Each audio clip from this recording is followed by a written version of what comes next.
ब्रह्मरूपमादिमध्यशेषसर्वभाषकम् भावषट्कहीनरूपनित्यसत्तमद्वयम्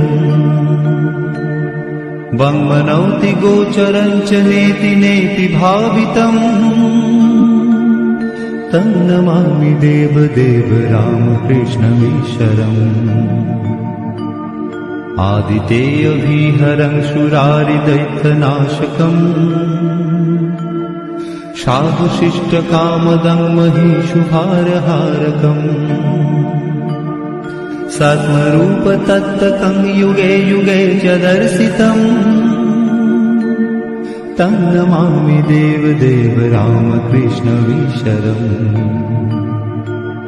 सर्वभूतसर्गकर्मसूत्रबन्धकारणम्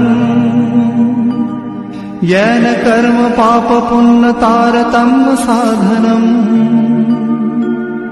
बुद्धिभाषसाक्षिरूप सर्वकर्मभासनम्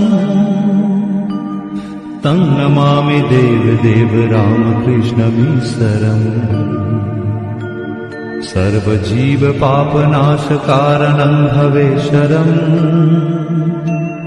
स्वीकृतं च गर्भवासदेवदानमीदृशम्